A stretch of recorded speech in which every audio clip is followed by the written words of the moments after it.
ketidakperhatian Pak Prabowo terhadap penataan politik hari-hari ini malah jadi backfire gitu. Ini yang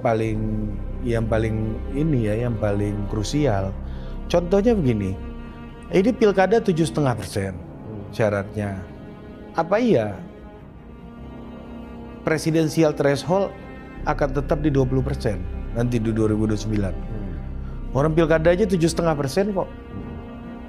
Nah, lu coba bayangin kalau kekuatan-kekuatan di Senayan ya yang tidak berada yang masih punya independensi yang sangat besar gitu ya terhadap Pak Prabowo karena dia mungkin lebih dekat sama Pak Jokowi gitu misalnya, ya kan, atau kekuatan lain selain Pak Jokowi gitu, tiba-tiba mengajukan perubahan presidensial threshold jadi 7,5% misalnya, disamain aja lah sama pilkada.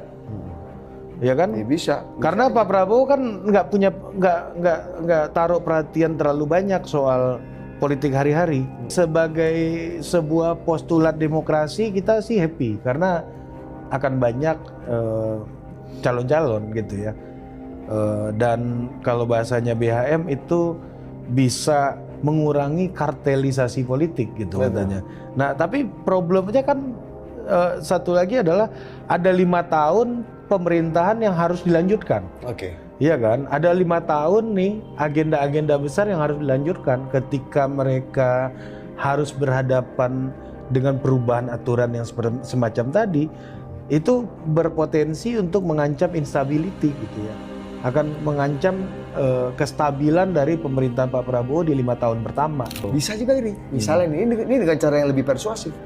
Gerakin opini publik dan political pressure serta bayangan-bayangan tentang bagaimana Pak Prabowo mewariskan tidak hanya infrastruktur dan pertumbuhan ekonomi yang tinggi untuk kita menuju Indonesia emas, tapi demokrasi yang lebih inklusif. Sehingga jangan-jangan inisiatif untuk membuat 7,5% presidensial threshold itu bukan dari hostile para quote-unquote ya, kekuatan yang lu curigai akan membelot, tapi justru datang dari istana kepresidenan. Kalau kata dulu Presiden Reagan di tembok Berlin, dia bilang gini ke Gorbachev, Mr. Gorbachev, tears down this wall. Nah, habis itu rubuh tuh. Pak Jokowi yang gue tahu ya, langkahnya nggak sepanjang itu. Menurut gue ini ada yang lebih simpel. Ini perang